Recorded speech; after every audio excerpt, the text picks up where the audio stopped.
Hello class 9. So today we are moving ahead with the another topic of our constitution and its salient feature. So before that we are going to revise a small portion of the previous video, which is the topic was preamble.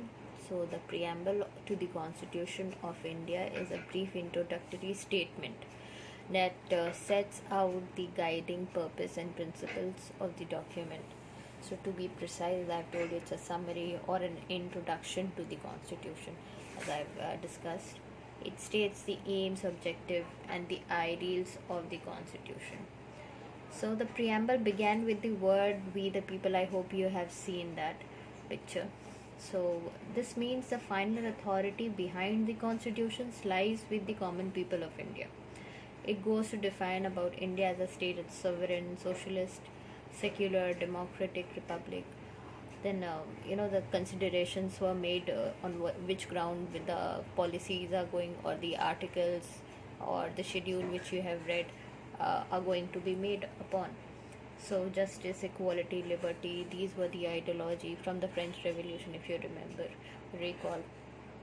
Then you will understand, in previous classes you have gone through all these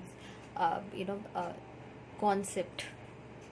So moving ahead, so now you will see that in your book it is written that our constitution is lengthy and it is pretty big, but there are number of schedules and the articles and parts which we are going to discuss later. Let us move to the salient feature.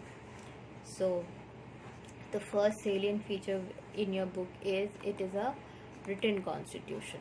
Now what is written constitution? This would be your question. So a written constitution is one which set forth in a single written instrument most of the principles under which government shall be organized and conducted. What does it mean?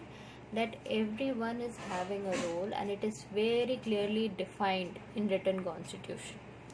But in unwritten constitution, it is very vague, means it is not clear. Now, to make you understand, I should give you one example. Like how you are coming to school, there are specific rules and regulation given in your diary. It's written there. You have to follow all these rules. But if it is not written, you will do whatever you feel like doing, right? And nobody can charge you for that. Similarly, this written and unwritten constitution are like that only. Written are specified, which we are having. India is having a written constitution and it is one of the lengthiest one.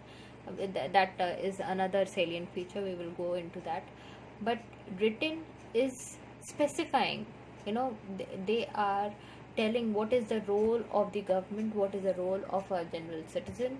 So the role, power, authority is clearly defined, and all the articles and schedule specified different power, function and authority. It is very very clearly defined. That's why here you can see written and unwritten constitution. Written is black and white. What does it mean? According to this, you are supposed to do this. But unwritten leads to a lot of confusion, uncertainty.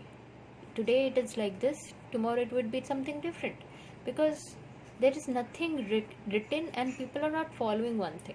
So one of the example of written constitution in modern age would be America. An unwritten example would be unwritten form of unwritten constitution will be your Britain or England, you can say. Okay, so with unwritten, the role of the court in interpretation is wider. Means the court is not working according to the constitution, so they can give their verdict according to their choice. But in written constitution, like in India, the Supreme Court follow the constitution. It saves the constitution. It works what are the articles and parts and schedules suggest. So they are not going beyond it. So there is a difference between written and unwritten constitution. Now in the next video I will explain In the next video, I'm going to explain about the lengthiest constitution in the world.